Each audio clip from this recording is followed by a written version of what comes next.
The message came through on every channel known to humanity, audio, video, text, even encoded light pulses aimed at the moon's surface. It didn't matter where you lived on Earth, Mars, the moons of Jupiter, or the floating citadels above Venus. You heard it, you felt it. The Galaxy Council had spoken. They called it a request, but everyone knew better. It was a demand, cold, clinical, and dressed up in a cloak of protocol. They wanted tribute, resources, ships, bodies, minds. They said it was to maintain galactic balance, said Earth was overdue for its contribution to the union of civilized systems, but beneath all the flowery terms, it was a shakedown, pay up or be put down. The council didn't expect resistance.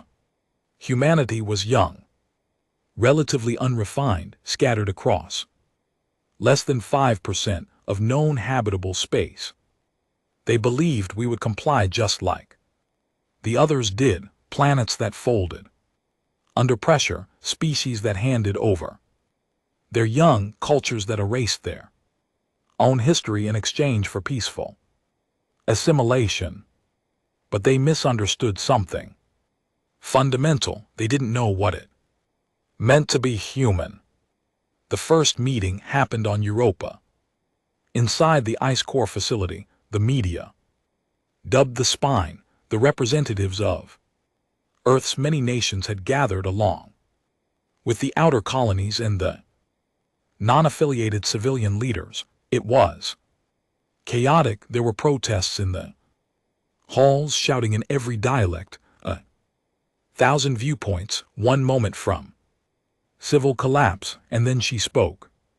Admiral Raina Hall.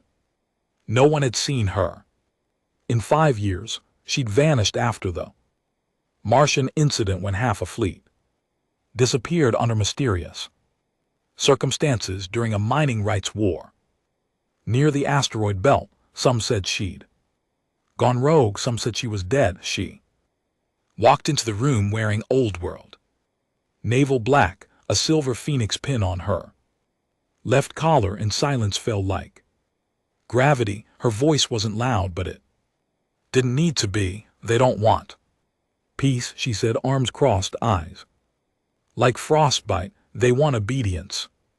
She didn't need to convince anyone after that. The footage from council compliant planets made sure of that. Systems stripped bare, cities re-engineered for alien needs, children sent to re-education vessels, cultural heritage reduced to museums, curated by non-human historians.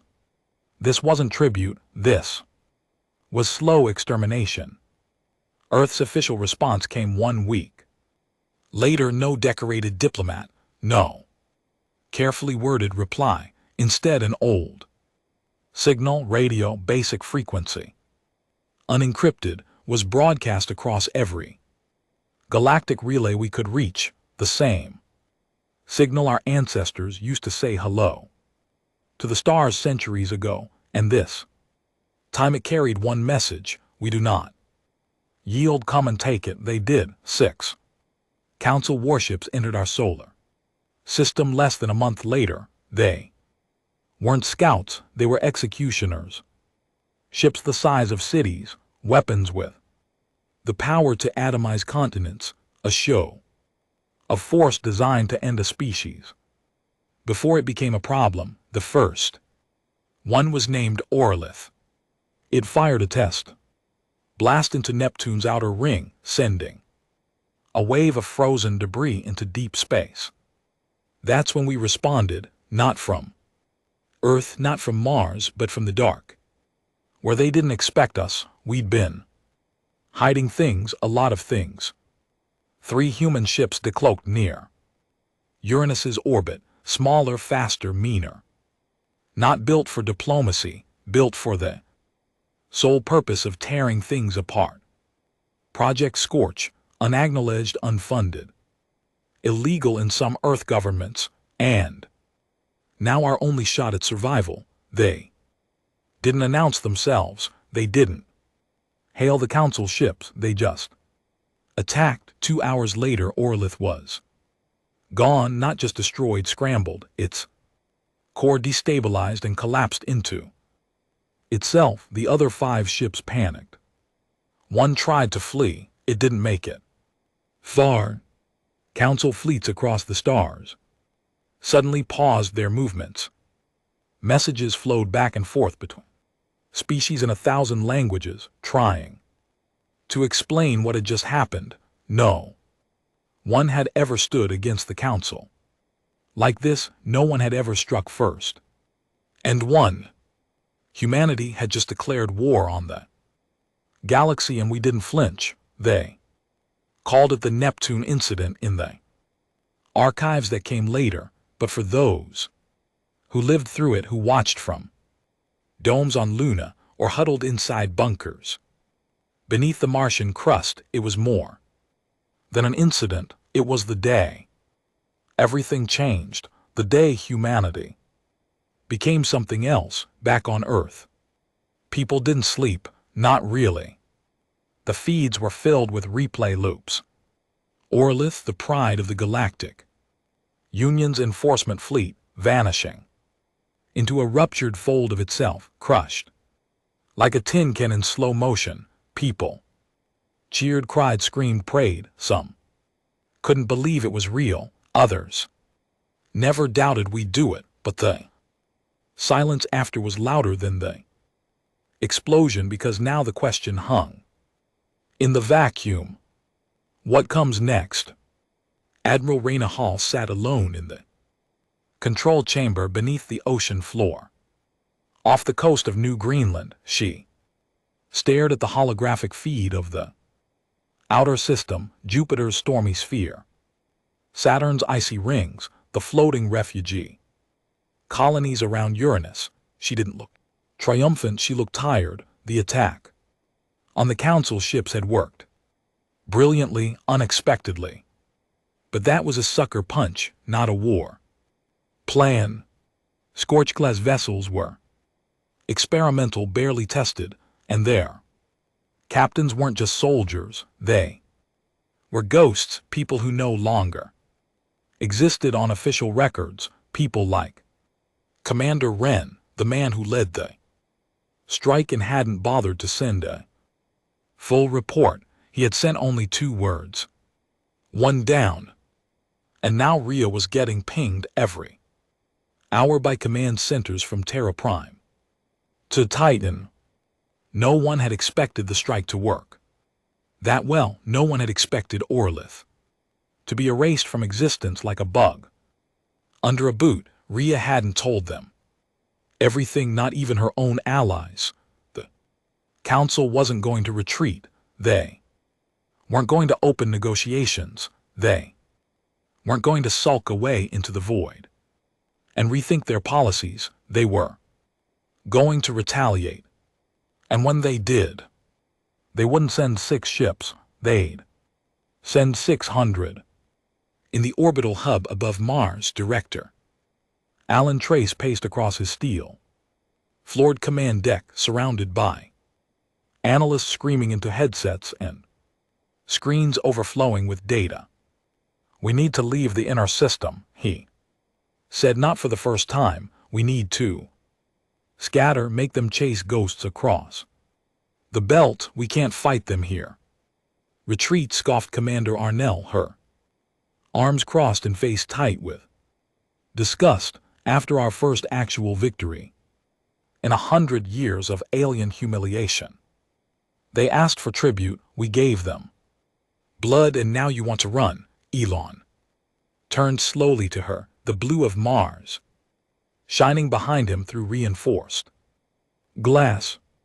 "They're not done asking, Aura, and they're not done bleeding either. But this isn't a win. This was a spark, a warning shot. What comes next isn't a fair fight, it's a purge. We're humans. We're cockroaches to them." Aura's voice dropped low. "Then let's be the kind that crawls down their throats while they sleep." The next move didn't come from the council's home.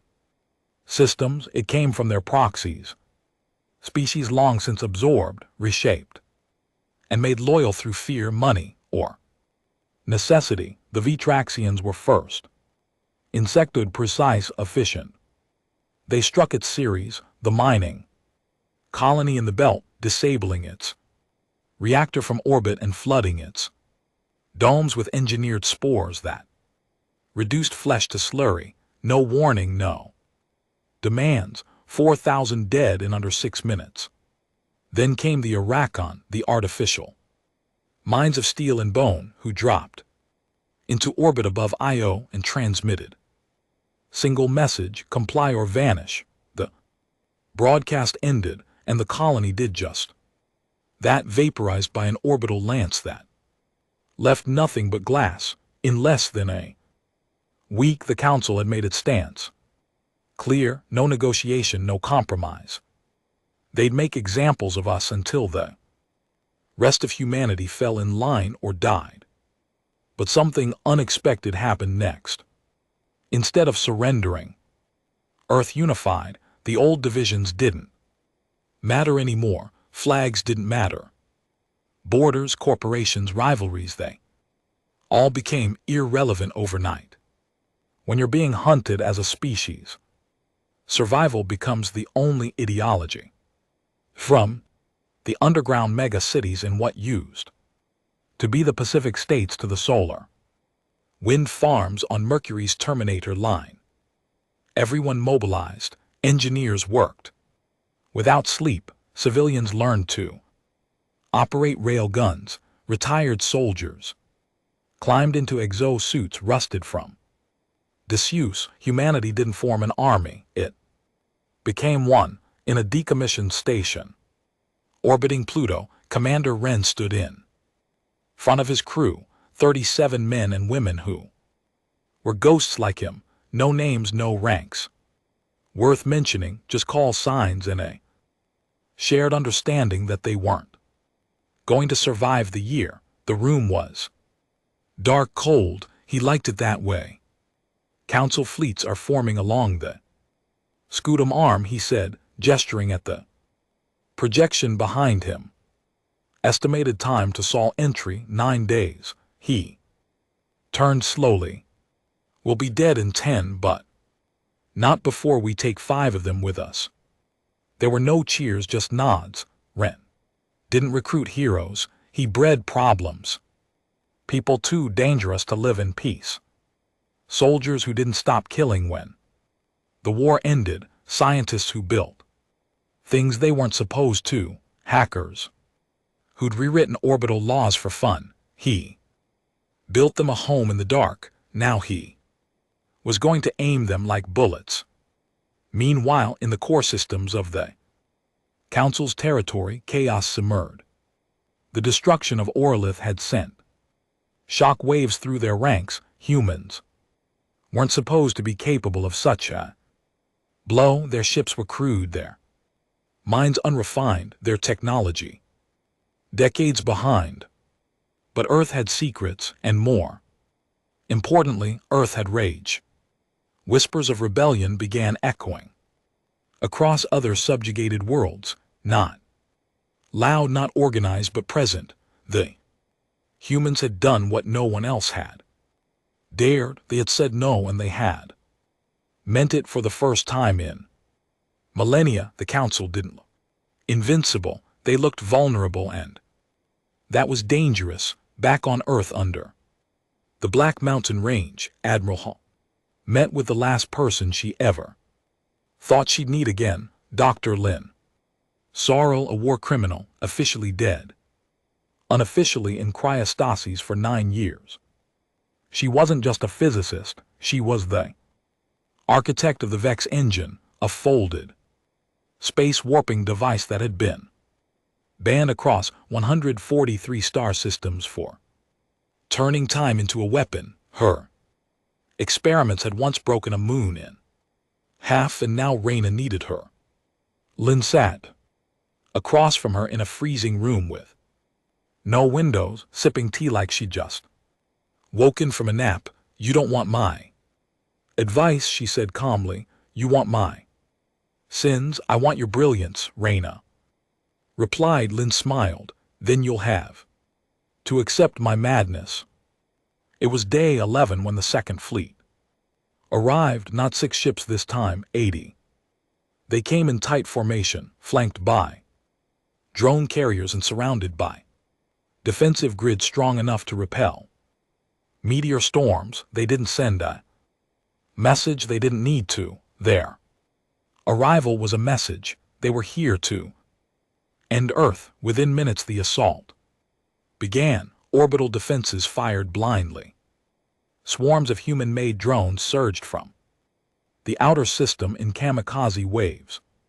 The solar defense ring, half-finished and barely tested, lit up like the sun, cutting through council formations with concentrated beams of nuclear light.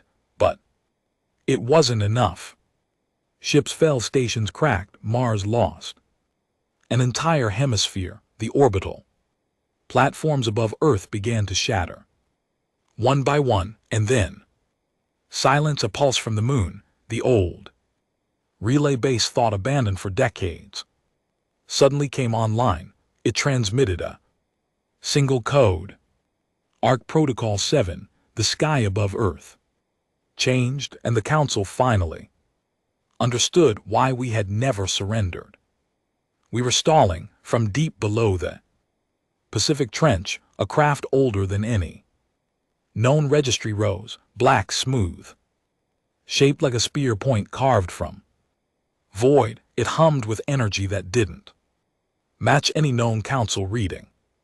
It was Arc 7, the last project of a human mind, long since erased from history, built in secret, powered by something forbidden, shielded not by metal but by warped space itself. It didn't fire traditional weapons. It broke reality. The first council destroyer to approach. It simply stopped existing, not exploded. Clear's throat, not damaged, just erased.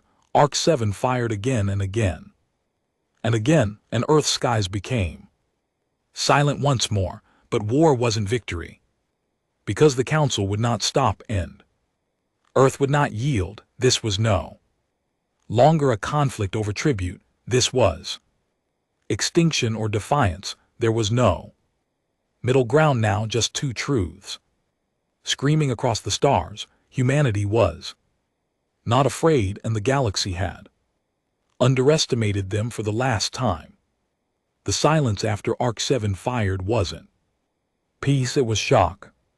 Across the stars, alien minds who believed they understood war, dominance, and fear suddenly realized they had been playing a different game, a primitive race barely clawing its way into the stars a few centuries ago had just erased a flagship built over generations.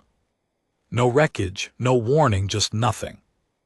And from that nothing came panic. Inside the Galactic Council chamber, a ring-shaped monolith orbiting the gas giant Norhul, the high delegates of the Union argued with each other for the first time in centuries. We should glass their planet, barked Vayek, the fleshless warden of the Arakikan, whose voice crackled like breaking bones. They are insects playing with fire. They are insects, said Val Ash, the crystalline envoy of the Illith, who just vaporized your most advanced cruiser. If they are insects, what does that make you? The room hissed. Ancient alliances creaked. The council was built on fear. But fear had changed its direction. Some wanted escalation, others spoke of containment. A few, only a few, whispered what had always been forbidden: negotiation. But the emperor of the council, they, being known only as the speaker of suns, made his choice in one sentence.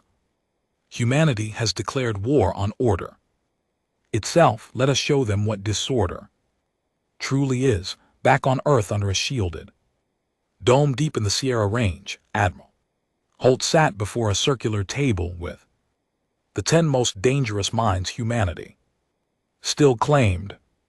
Dr. Lynn Shurl spun a glass sphere lazily in her palm, the warp distortion Arc-7 uses is unsustainable.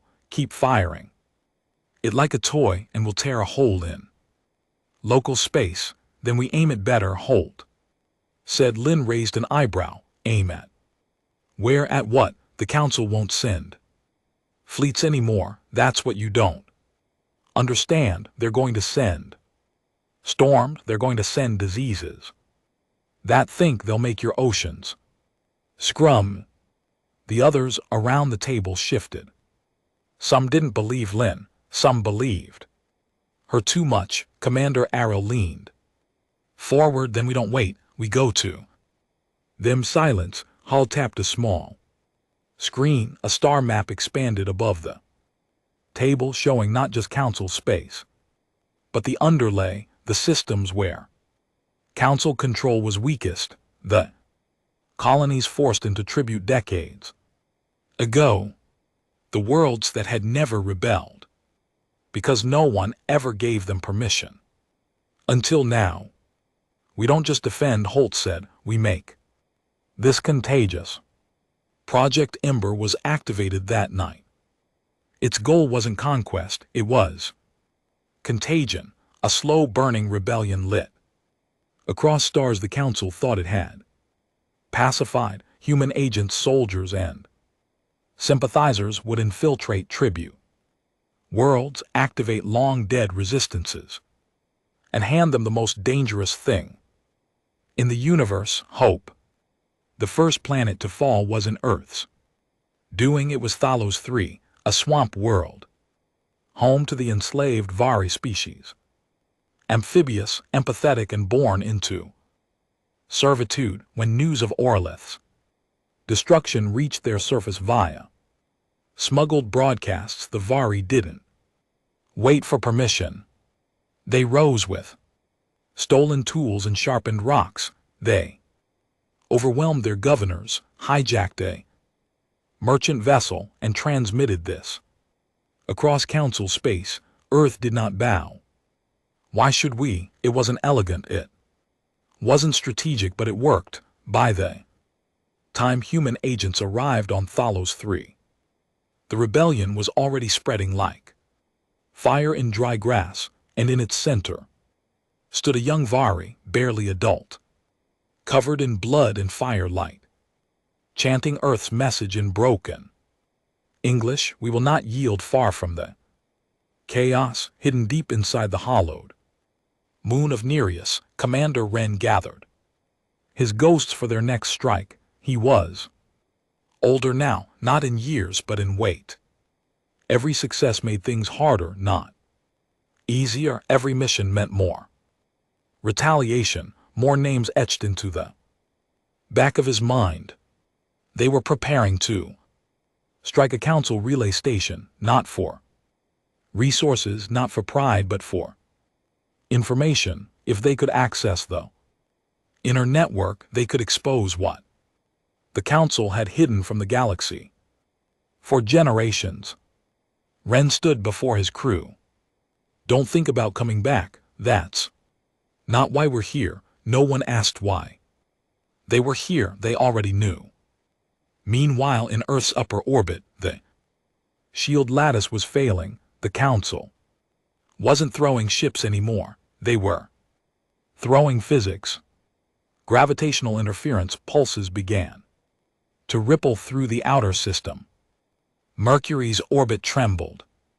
Data stopped flowing from Neptune. Strange hum began to echo across deep space frequencies, like something ancient had woken up. And then came the pulse. One moment Earth's skies were clear. The next, every satellite from Mars inward fried at once, blinded. Brain dead, communications stuttered. Stations went dark. The blackout lasted only 12 seconds, but in that time 5 major defense systems went offline. It was a test, a warning, or a preview. Down in the Pacific Trench, Arc-7 Stirred again, it had rested for a week. Since the last attack, enough time for its internal systems to realign the fractured space around it. Dr. Lin stood on a platform above its obsidian hull, whispering to herself in old code. Half mad and fully brilliant. Hall joined her, arms crossed. You once said using this more than 3 times could collapse Saul's gravitational field. Lin nodded absently. I did. That's still true, probably. Holt's voice was iron, and yet you're charging it again. Lin looked up, smiling faintly. We're already in the fire, Admiral. I'm just trying to shape the flames. The Council's next move wasn't military. It was psychological. Across hundreds of systems, they broadcast footage, humans dying, screaming, begging, real, simulated. No one could tell. On alien worlds they aired these images to convince the masses Earth was losing, that the rebellion was foolish, that hope was suicide. But humans are strange creatures. The more they were shown their own pain, the more it reminded them what they were fighting for. And then something changed. A signal arrived, encrypted in an old Earth dialect, one only used during the cold conflicts of the 21st century. It came from outside the system, a single line of text. New allies, not human, not Council, sending coordinates. Don't trust ships shaped like pyramids. At first they thought it was a trap. Then the ship arrived, glimmering, organic, shaped like a spiral shell and humming with tones no one had ever heard before. It hovered above Mars, and a voice echoed through every mind on the planet. At once, we remember what it is to be hunted. They called themselves the Orinox, a species once powerful, thought extinct, exiled by the Council for refusing to participate in the tribute millennia ago. They had survived in the edges of reality, in broken stars and dead zones. And now they were ready to fight again. Not for humanity, but with humanity. Hall didn't trust them. Ren didn't care. Ara wanted to learn from them. Lin wanted to dissect them. But it didn't matter, because the next Council fleet wasn't coming to negotiate or threaten. It was coming to end. They called it the Silencer.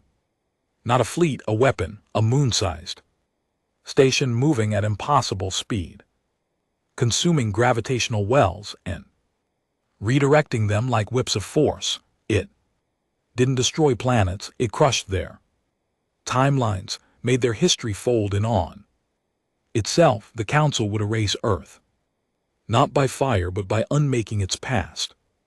And Earth's only hope now rested in a gamble. Lin's next prototype, a device that could mirror what the Silencer did, redirect the quantum structure of local space, but it would require a sacrifice, a starship large enough to host the core, a crew willing to die screaming, and a navigator with no attachment to linear time. Only one person fit the last requirement. Commander Ren. He accepted without asking questions, not because he was brave, but because in his eyes he was already dead. The war had taken everything. He was just waiting for the final punch. Hall met him at the hangar. She handed him an old Earth coin. What's this for? He asked. For luck. Ren smirked. I thought we didn't believe in luck anymore. She met his eyes. Today I want to. As the Silencer neared Saturn, Earth launched its final mission. Ren's ship, the Glass Hound, surged forward, carrying Lin's device, the hopes of billions and a man ready to bend space, until it screamed. The plan wasn't complicated. Get close. Get inside. Break reality before reality. Broke Earth simple, impossible. Human. The glass hound drifted like a ghost toward the approaching nightmare. It didn't shimmer with chrome or pulse with blue plasma like council vessels. It was ugly, bulky, covered in black plating, scorched from decades of silent warfare. There was no crew anthem, no brass ceremony, just Ren's voice, low and flat. Over the internal comms, if you're here for glory, you're in the wrong place. If you're here to die for something, buckle in. The 27 aboard didn't answer. They were the kind of people who had already made peace with death a long time ago. Mercenaries with no past, scientists erased from databases, AI fragments held together by spite, and in the middle of the ship, sealed beneath layers of quantum shielding, sat the core, Lin's creation, a war engine disguised as a physics experiment. It didn't fire beams. It didn't explode. It unwrote space, time, memory. Once activated, it would eat its way into local spacetime and collapse whatever was touching it into a singularity of non-history. That was how it would kill the silencer, or how it would erase everything in a 100,000 km radius, including the glass hound itself. Ren didn't care. He didn't sign up to come home. On Earth, Admiral Holt stood in the central ops chamber beneath what used to be the Appalachian Mountains. The bunker was ancient, reinforced, hidden under centuries of silence and fake seismic data. The screens lit up with red pulses. The silencer was nearing Saturn's orbit. Her command staff were silent, watching, waiting. Dr. Lin Shurl sat beside her, drinking bitter tea from a cracked mug. "He won't come back," Lin said softly. Hall didn't respond. "You know that, right?" "Still nothing." "I built that thing, Raina. I know it. You don't bring back the bullet after you pull the trigger." Hall finally turned to her. "You said it had a 6% survivability window." "Yeah," Lin said, raising an eyebrow, which was my sarcastic way of saying 0. Meanwhile, across a dozen systems, the galaxy held its breath. The Council had pulled back its fleets. The tribute ships stopped running. Even pirate broadcasts went silent. Every civilization, from the molten forged kings of Ashtaroth to the jungle stone rebels, have waited to see what humanity would do next, because this wasn't just about Earth anymore. This was about what was allowed. And humans, no matter how strange, loud, or violent, had done something no other race dared. They broke the Council's illusion. Now the galaxy wanted to know if it would last or if it would be crushed under the weight of history. The silencer was visible now, a swirling mass the size of a moon with arms of liquid gravity spinning like a whirlpool of black metal. It didn't fire weapons. It absorbed time. Ren watched it from the bridge of the glass hound, silently studying the way its mass distorted light around it, folding stars like wet paper.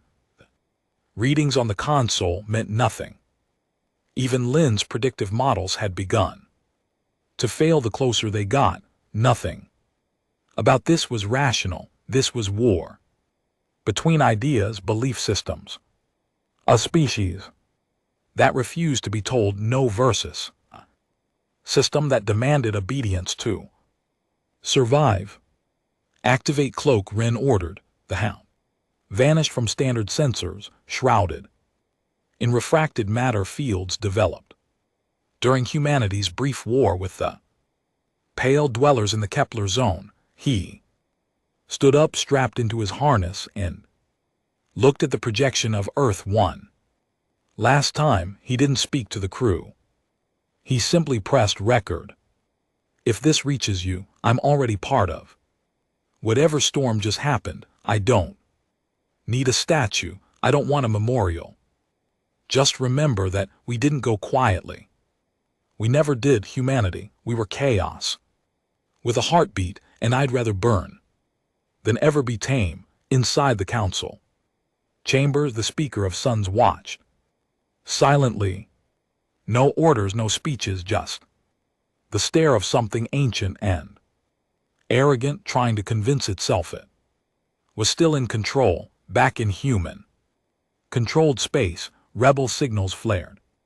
Across 6 more systems, Vari ships were swarming council patrol routes. A faction of exiled Zareth priests detonated a trade relay in protest. The colony of Juno Arc declared full independence and offered sanctuary to any alien who renounced the tribute. Packed hope, once a fragile whisper, had become a scream, and Earth had become more than a world, it had become a symbol. The glass hound entered the silencer's gravity field immediately. Half its systems shut down, artificial gravity stuttered, crew members floated and slammed back down as magnetic boots rebooted. Ren clung to the central rail, checking the core's stabilization readouts. It was glowing, faint blue. Tendrils of warped light danced along its casing. Ignition protocol in 7 minutes, the ship's AI said. Outside, the visual screens distorted. One crew member, a young pilot with rust-gold hair and too many scars, whispered, "We're in the belly of it." Ren looked at the image of the silencer. It wasn't mechanical in any recognizable way. It pulsed like a living thing, dragging time inward, devouring everything within reach. "This is it," he muttered. "Light it up." On Earth, alarms blared across Central Ops. The silencer had begun its temporal compression wave. It wasn't just aiming at Earth. It was reversing time in bursts, turning asteroid belts back to dust, crumbling orbital stations back into assembly pieces, even making some defense satellites unlaunch themselves, and it was accelerating. 10 minutes, that's all Earth had before its outer stations became history, maybe less. Hall didn't panic, she didn't shout. She stood still, watching the live feed from the glass hound's last working relay. Then she whispered, "Ren, please be the bastard they always feared." Inside the hound, the activation countdown began. Core temperature 72%, reality compression initializing. Outside, the silencer's tendrils began to reach in. Ren saw his crewmates' expressions start to distort, some mouths opening before their eyes blinked, hands reaching before arms moved. Time was bending. He walked to the core, opened the override panel, and removed the final safety key. Manual detonation authorized, the ship's AI said. "Damn right," Ren replied. He looked up into the warping light and grinned. "Hey, Galaxy," he whispered, "watch what a mistake looks like." The core detonated, but it didn't explode. It unfolded like a flower. Reverse space peeled, time buckled. Silencer twisted, screaming in frequencies only dying stars understood. And then it imploded, the glass hound. Ren and the silencer vanished in a single breath of blue-white silence. And then nothing. Back on Earth, the sky went black. Every system across the Sol network reset. Satellites blinked, shields dropped. People screamed, and then stars reappeared, not one less, not one more. And on the screen above Holt's head, a single line of code blinked into existence. Object destroyed, subject Silencer casualty confirmed. Ren, doctor. Lin said nothing. Her hands were trembling, not from fear, from awe. Do you realize what he did? She whispered. Hall didn't answer. She just looked up at the stars, all across council space. Panic erupted. Silencer was gone, gone. Erased.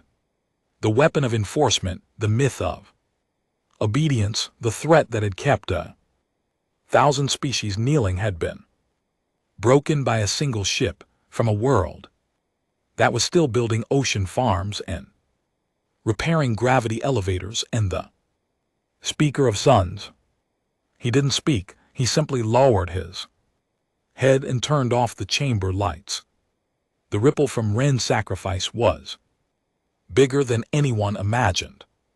More tribute worlds rebelled, council aligned, corporations collapsed, alien scholars rewrote history books in real time, and slowly species that had never dared look up began to look forward. They didn't see Earth as primitive anymore.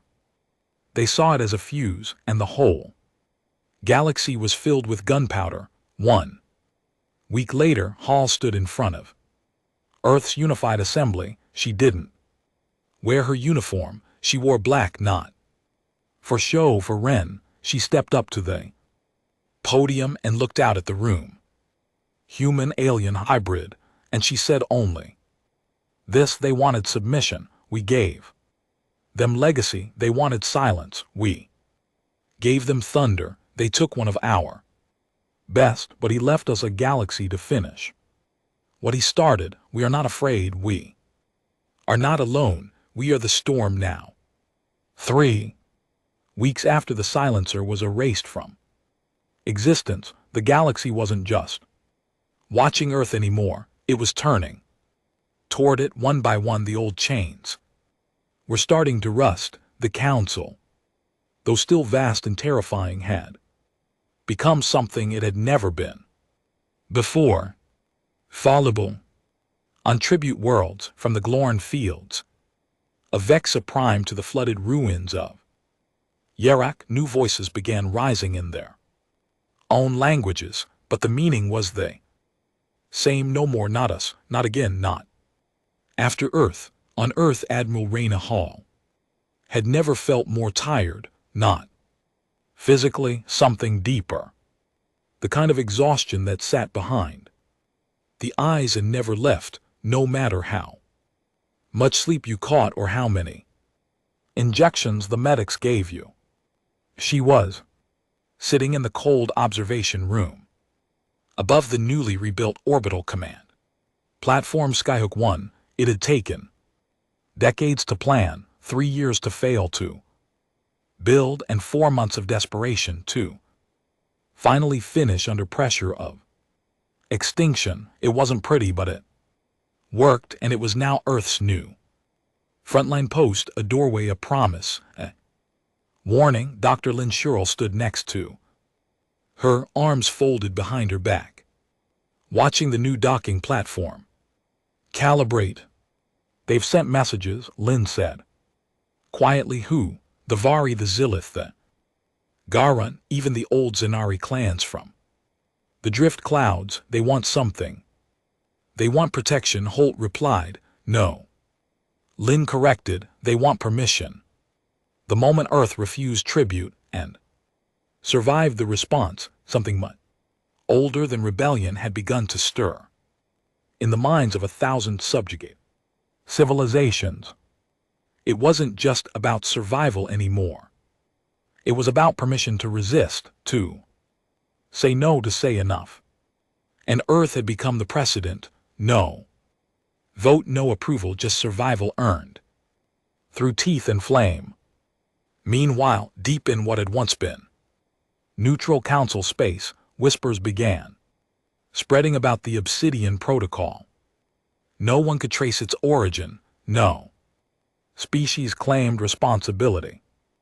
It wasn't a fleet or a movement, not yet. It was an idea. Encrypted signals began appearing in abandoned beacons and junk satellites, short phrases always. In different languages, but with the same core message: you are not broken. You are just waiting to wake up, and below it always the symbol, a cracked eye over a planet. No one knew what it meant, but it was showing up everywhere. The council was losing grip. The speaker of suns, once silent and supreme, had begun issuing commands again, but this time they were desperate.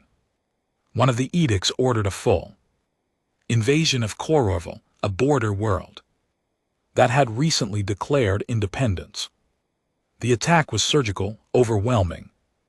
Entire cities erased in minutes.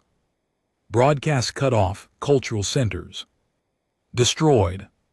But before the signal died, one final image leaked out: a young core child, barely old enough to speak, raising a makeshift flag stitched with Earth's old orbital insignia. That image spread faster than the war, and in response, 4 tribute worlds cut ties with the council the very next day. 2 others bombed their own tribute depots and declared they would never pay again, and one Valen Prime, a planet known for its artists and pacifist scholars, launched a suicide ship at a council destroyer, vaporizing it with a repurposed mining core. The war wasn't spreading anymore. It was boiling.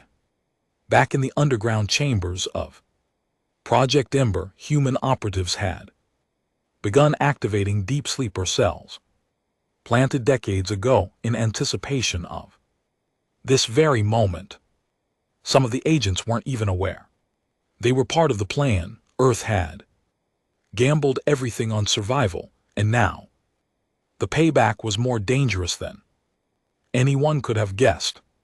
One such agent, known only by his call sign Gleam, stood inside a hidden room. On Callus, a council-controlled trade hub, he stared at a blinking light on the wall, his signal. He'd lived there for 17 years, married a local, raised children, traded spice routes, and smuggled information back in fragments too small to trace, and now he was active. He opened a metal case he hadn't touched in almost 2 decades. Inside, a small transmitter, a modified neural override chip, and a data drive containing 5 terabytes of weapon blueprints, human-patched virus protocols, and evidence of council mass cleansing operations going back over 4 centuries. He activated it all, and within hours, Keyless burned, not from fire, from truth. Meanwhile, Dr. Lin was making new enemies back home. The unified human assembly, now burdened with keeping Earth from collapsing under its own momentum, had started debating her latest proposal: not a weapon, a fleet, a new kind, ships built not to defend Earth but to spread something the Council had never encountered before. In battle, free knowledge, not bullets, not bombs, understanding, blueprints, rebellions, communication relays, anti-gravity tech, food replication. Every piece of Forbidden Council ban knowledge humanity had hoarded over the years would now be distributed across the stars, not secretly, not through spies, publicly. We don't win by killing them, Lin said. In the assembly chamber, standing alone before hundreds of divided minds, we win by making them irrelevant, by giving the galaxy back to itself. Of course, the vote didn't pass yet, but 3 hours after her speech leaked too, the outer colonies, 13 more worlds, joined the Earth-aligned rebellion. Some gave troops, others gave ships. One simply gave a promise: when the fires come, we'll burn our skies before we ever bow again. And then the Council made its worst mistake yet. They sent a messenger, a diplomatic envoy ship, glittering and elegant, arrived in Earth's orbit under a white Flag pulse, it wasn't a trick. There were no weapons, just 4 delegates and an AI-hosted message from the speaker himself. Admiral Holt refused to meet them personally. She sent Commander Aura. Aura didn't smile, didn't offer pleasantries. She stood before the glimmering alien diplomats in Earth's central hall with her fingers drumming the table like war drums. "You're here to offer peace," she said coldly. The lead delegate, something tall, spindly, and laced with bioluminescent tendrils, nodded. "We propose conditional non-aggression in exchange for compliance with Aura." Raised a hand. No. The room went still. No negotiation. No partial submission. No softened chains. "We're not going back in the box." The delegate's glow dimmed slightly. "Your defiance endangers more than your own species. The galaxy craves order." Aura stood, then let it choke on our chaos. She turned and left without another word. The message was clear. The war would go on. In orbit, Earth's first interspecies summit took place aboard Skyhook 1.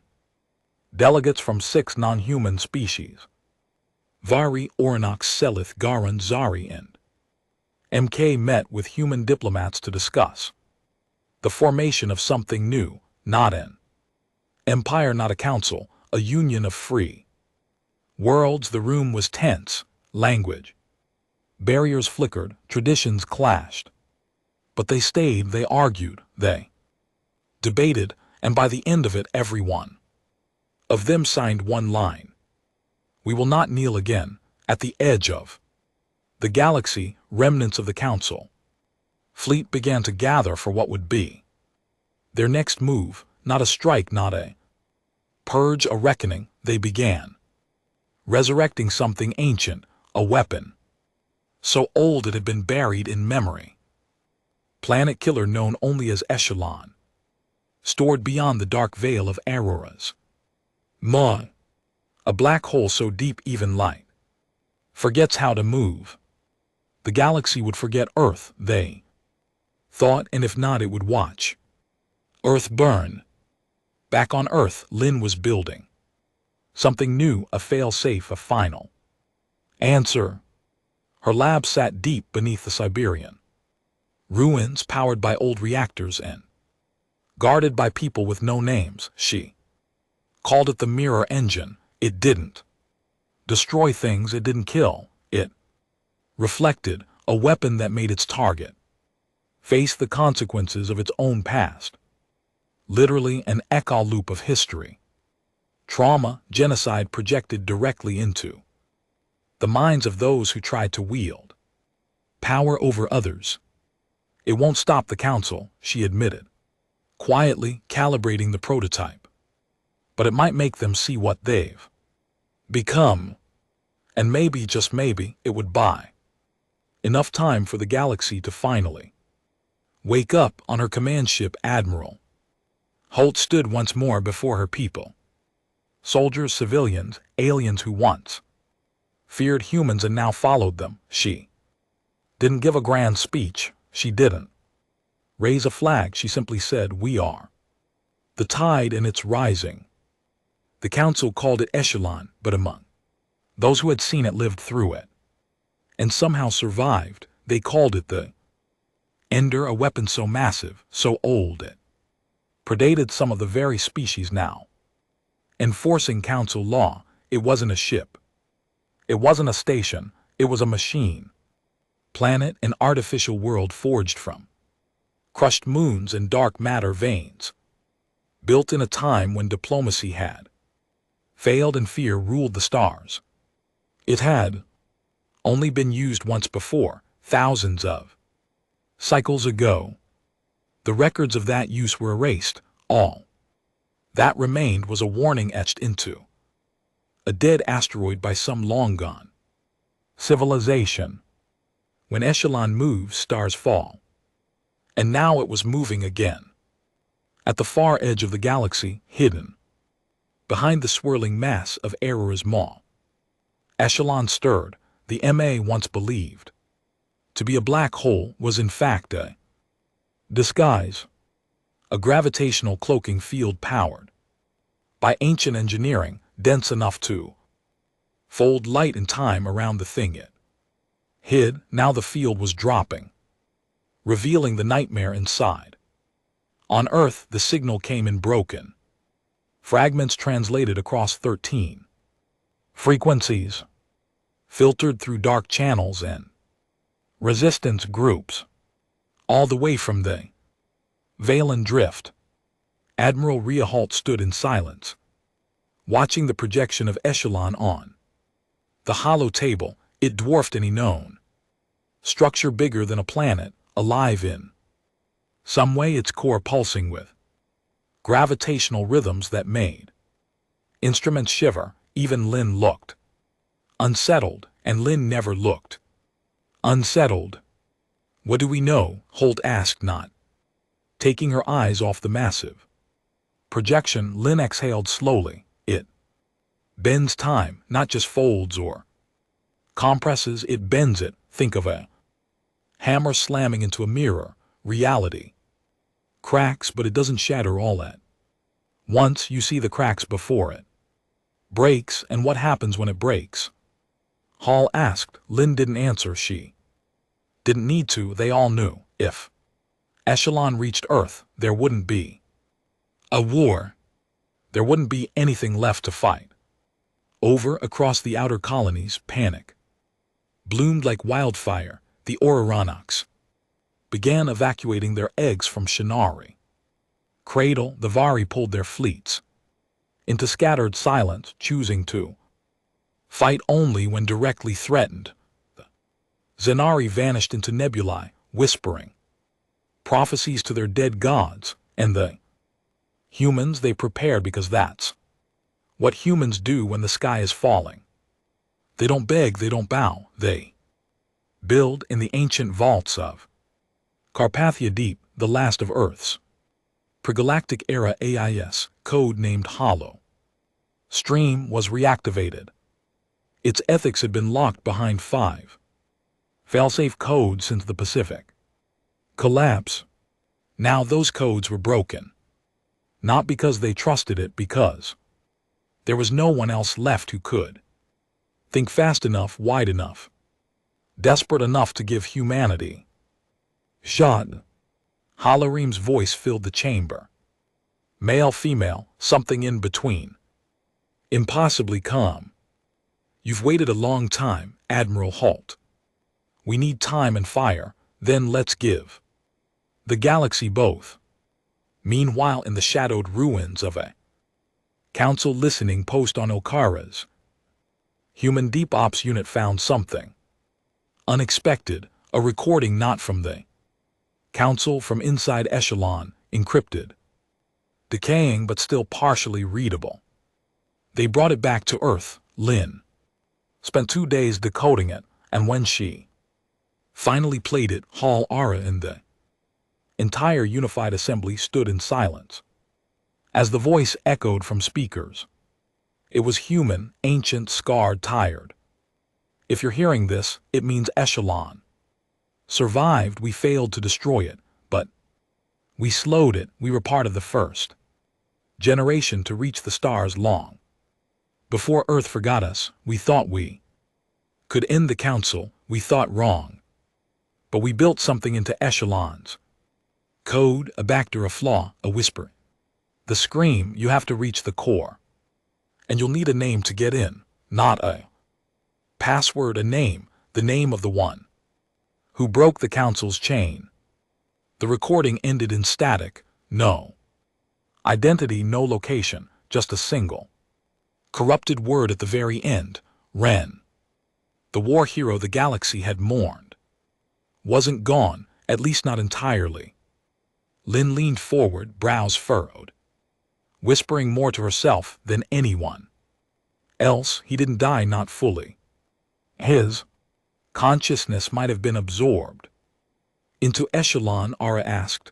No, Lin said slowly. Into the anomaly he created the fold, the ripple, might exist inside the gap between what happened and what should have happened. Are you saying he's alive? Holt asked. I'm saying, Lin answered, his name is.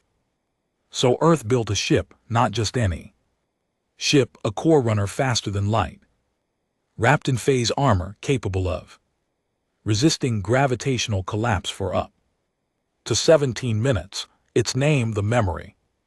Crewed by 12, powered by hollow stream, guided by math 2, unstable to write down. Its mission: reach echelon, find the core, use Ren's name and pray to anything listening that it still meant something inside the machine that ended civilizations. Arnell volunteered to lead the mission. No argument, no hesitation. She didn't do it for glory. She did it because she didn't know how to stop fighting. She gathered her crew, humans, Orinox, Vari, even a rogue Garan engineer named Threat, who spoke in clicks and painted his armor with the names of council victims. They didn't expect to come back. They just wanted to give Earth a chance. As the Memory launched from Mars, Darkside Hall watched in silence. Lin stood beside her, arms crossed. She won't make it, Lin said flatly. She'll get inside. Lin shook her head. No, I mean she won't survive the core. None of them will. Echelon doesn't forget who kills it. You said it needs a name. It does. And what if that name isn't Ren? Holt asked. Lin turned her head slightly, her voice lower now. Then the machine will choose one for us. 3 days into the mission, the Memory breached Echelon's outer field. It didn't enter space, it entered history. Fragments of worlds long gone orbited Echelon's skin like whispers. Cities broken in slow motion, ships caught mid collapse, voices screaming and frozen time. And at the center, the core, it wasn't mechanical, it was alive, pulsing with light that didn't reflect, only absorbed. Ara stood on the bridge, watching as Holoreem guided them closer.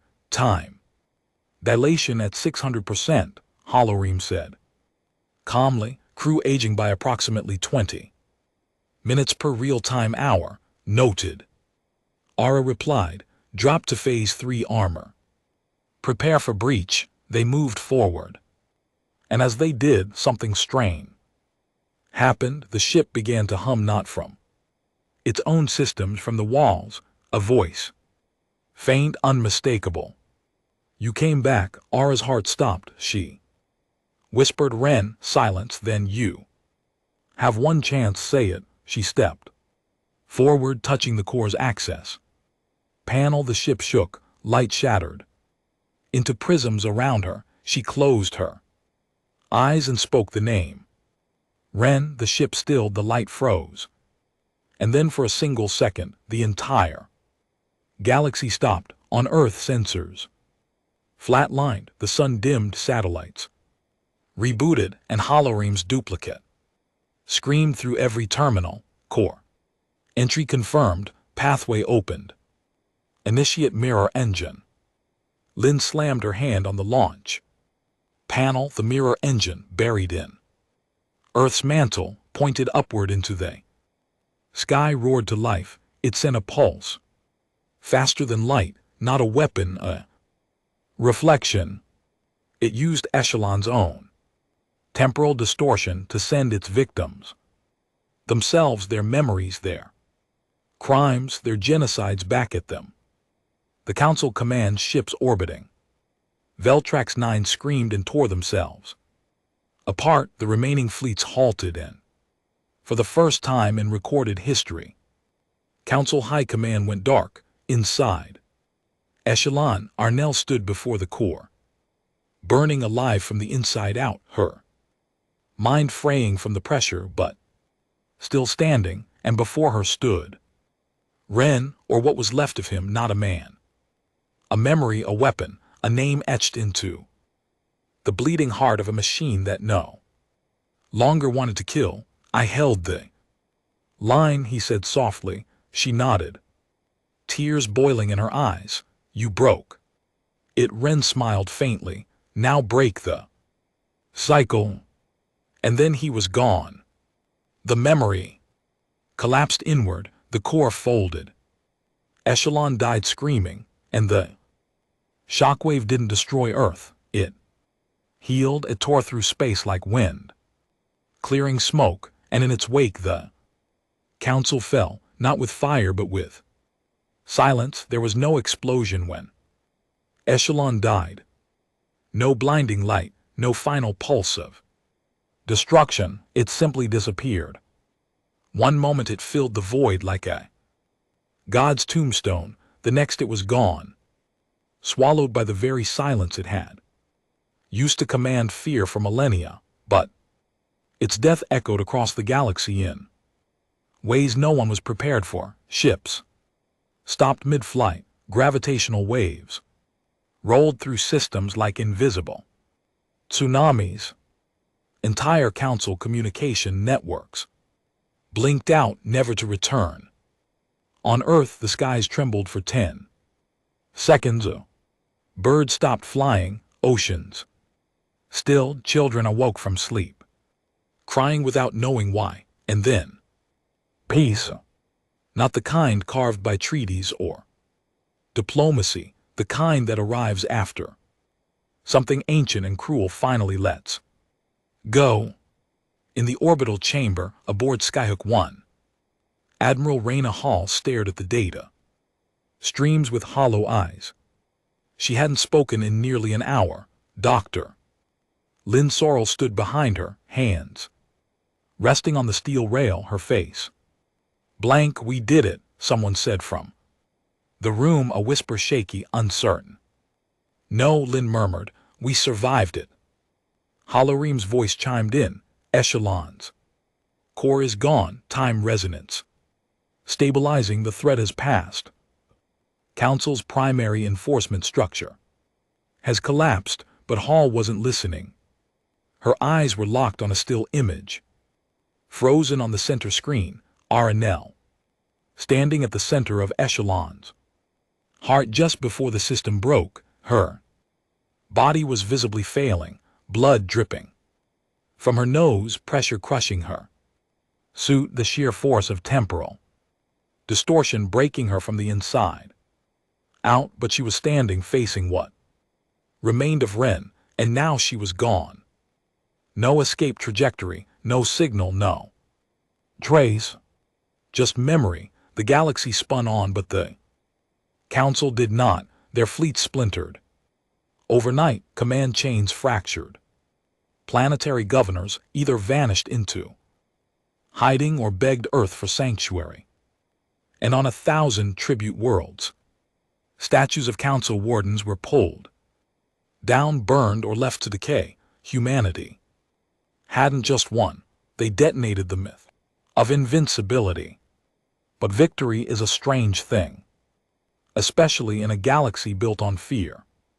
Because once fear is gone, once the tyrants are dead or running, what's left? Hope, no chaos. Within days of the council's collapse, power vacuums opened across entire sectors. On Yevon Prime, a rogue military caste seized control of former council factories, declaring themselves the new order. They executed 50 dissident in the capital square, live streamed it, and warned Earth not to interfere. On the fractured moons of Zerna Thor, 3 species once united under council pressure fell into civil war, killing more in a week than they had in 30 years of rebellion.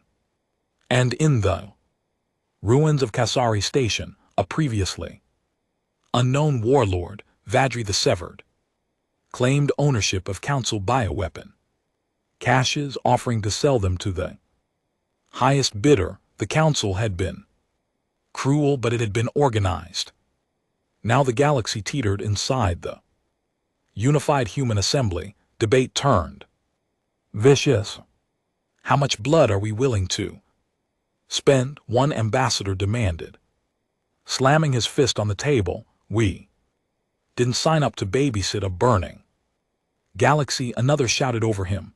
Those people rose up because of us, we're responsible.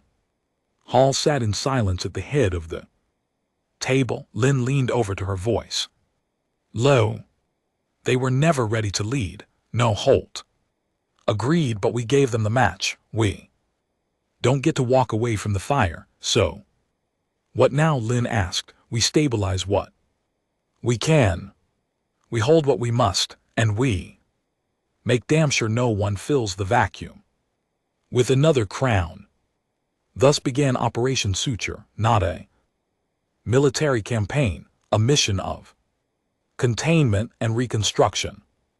Earth began deploying support teams to critical systems, engineers, medics, food printers, clean water drones, not soldiers, not conquerors. They rebuilt cities the council had left broken. They opened schools in places that had only ever known labor camps. They gave the oppressed something they'd never been offered before, self-determination. And across a galaxy used to dominance, that became more powerful than any fleet. But not everyone was happy. Earth's economy, stretched thin, began to crack. Military units pulled into endless stability. Deployments suffered morale breakdowns. On Mars, protests erupted. On Luna, an underground group calling itself the Shieldbearer hacked into the planetary comms and aired their manifesto. We were defenders, not saviors. We fought to protect Earth, not to feed alien mouths and fix alien worlds. Our blood is ours. Bring the fleets home. Their message went viral, so did their support. In the shadows, old council sympathizers began to regroup. A movement known as the Quiet Flame emerged, whispering about balance, structure, and order. Without chains, they didn't fly banners or build fleets. They seeded doubt. They hijacked supply routes. They began planting false evidence of human sabotage on neutral worlds. The goal: turn the galaxy against its liberators. And slowly it started working. Back in the core systems, Lynn met with Hollow Stream alone. They were deep beneath the Arctic Circle in a lab designed to run 500 years without sunlight or human input. She stood before the mirror. Engines twin, the lens of Phalaf, not designed to reflect history, designed to see the future. Holoreem spoke softly. Would you like to know where all this leads? Lynn narrowed her eyes. No, she said. I want to know what's missing. Holoreem hesitated. A leader. Lynn turned away. No, she said, a voice. Earth had no emperor, no queen, no speaker of sons. It had a fractured assembly and 1,000 arguments, but it had no single voice for the galaxy to hear. And that silence was becoming dangerous because others were beginning to speak louder. Then from deep space, a signal came through. No encryption, no code, just an old Earth voice, damaged, echoing, arrow. Alive or something like it. The message was only 9 seconds long. The core is still beating. The dream is not dead. But we must choose. Will we rule or will we rise? Then static. Holoreem traced the origin to the remains of echelons. Debris field where no signal should have survived. The assembly panicked. Was it a warning, a threat, a call? Lynn, however, only smiled. She's telling us what's next. So Earth gathered its allies, the Vari clans, once scattered and tribal, now united under a new banner of cultural rebirth. The Orinox, who pledged to share their pre-console technology for peaceful use. The Merc remnants, ancient knowledge keepers, once enslaved, now free. Even the reluctant Garan, who had once sold weapons to both sides, now began aligning themselves with Earth's vision. They didn't agree on much, but they agreed on this: we will not be ruled, we will not be tamed, and we will not become what we destroyed. And so, beneath the ruins of a galaxy built on chains, something new began to form, a movement, a union not of territory but of choice, a promise etched into the foundation of this new age. Freedom is not peace, it is struggle, and we accept it. The war was over, but the revolution that was just beginning. The stars had never been so quiet. For the first time in recorded galactic history, there were no fleets on the move, no tribute ships departing, no colonies forced to kneel. The council was dead, its statues shattered, its systems fractured, its memory burned into data archives as a cautionary tale rather than a legacy. And at the heart of the silence, Earth stood, not as a conqueror, not as a ruler, but as something even more dangerous to the old order, an idea. Admiral Raina Hall watched the sunrise from the top of the New Eden Tower, the tallest structure in what used to be the city-state of Dar. It was rebuilt now, glass arcs clean, energy grids, green corridors growing, food on vertical farms. She wasn't in uniform, no stars on her shoulders, no medals, just a gray shirt worn at the edges and the face of someone who'd carried too much for too long. Lynn Sorrell sat beside her, legs crossed on the platform edge, a flask of black tea in one hand and her long unkempt hair whipping in the morning breeze. "They want to elect you," Lynn said. After a long silence, "I know they're saying it's the only way to hold the peace." A single voice, someone the outer systems trust, someone the rebels fear just enough to listen. "I know." So Holt looked out over the green city, the people walking below, the silence that hadn't existed for so many years. "I didn't survive this war to put a crown on my head," she said. "I didn't fight to become the next speaker of Sons." Lynn took a slow sip of tea. "You might not want the crown," she said, "but someone will take it if you don't." Across the stars, Earth's influence had outpaced even its own imagination. The union of free worlds, once an idea, was now a functional, if chaotic, alliance. No central throne, no supreme council, just a shared set of principles. No world shall be ruled without its consent, no species shall be silenced, no tribute shall ever be demanded. Again, it was messy. Arguments flared daily, cultural clashes, translation error, resource disputes. But it was alive, something real, and it was working, but not everyone believed in it. In the system of Zarna 5, a charismatic warlord named Vel Rakath declared Earth a false prophet, calling the Union a second empire, wearing a smiling mask. His followers, known as the Black Mantle, broadcast daily accusations that Earth had merely replaced the Council's domination with softer chains. On Curus Minor, a bomb exploded in a refugee clinic, killing 12 humans, 6 Vari.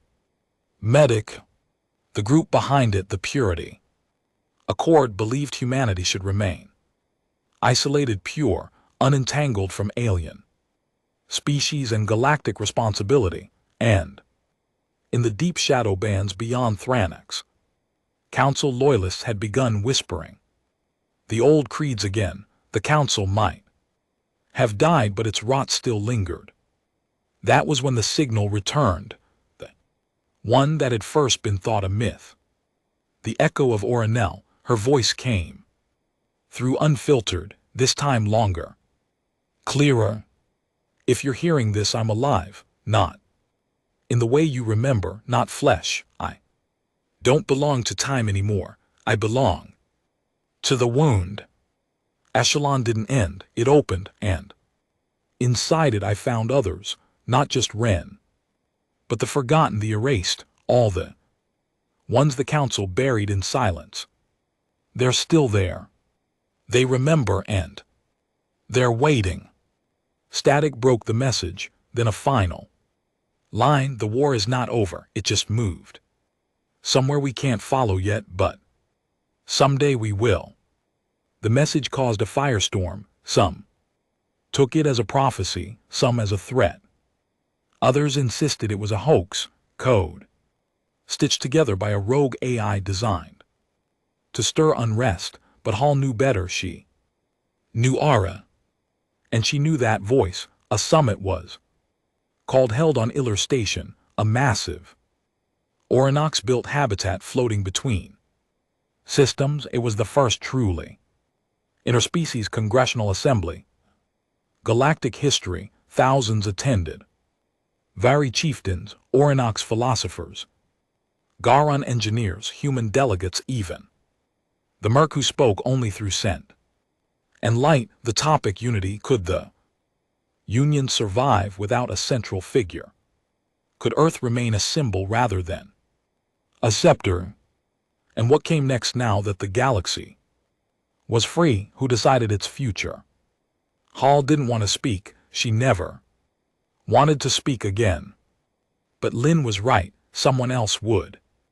If she didn't, and they might speak in chain. So Hall stood before the largest audience the galaxy had ever seen. Her voice clear, her eyes sharp, her scars visible. She wore no medals, only the broken Earth patch from the war, stitched onto her chest like a reminder of the cost. And she said, this isn't about power, this isn't about glory. This is about the bruises the galaxy still carries. We survived the council. We tore out the cancer, but healing takes more than cutting. The Union must not become what we hated. No flags, no forced unity. Let this be a place where disagreement is sacred, where diversity isn't a threat, and where no one ever kneels again unless by choice. If you want me to lead, I will, but I will not rule. I will not become the next god of the stars. I am not the voice of humanity. I am only a human voice. And when she was done, there was no applause, just silence.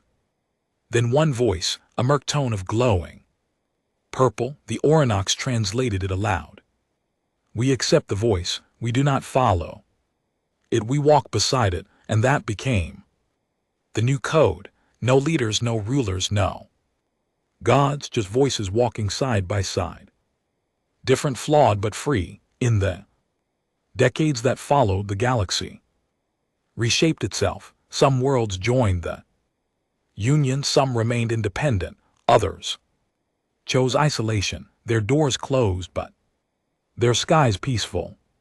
Earth became less a planet, more a bridge, a place where ideas met, where wounds were healed, where survivors found new names for themselves. Children on distant worlds studied human history, not to fear it, but to understand what made them refuse. The tribute chains became museum relics.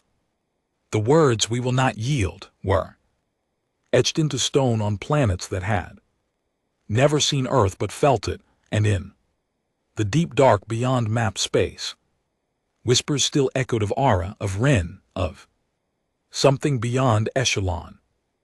A war still waiting in the bones of time, not with weapons, but with memory. Lin Shorl eventually left Earth. She vanished without a goodbye, her last known location somewhere beyond Cygni's reach. Some say she went to find the source of Aura's final signal. Others say she became it. As for Hull, she stepped down.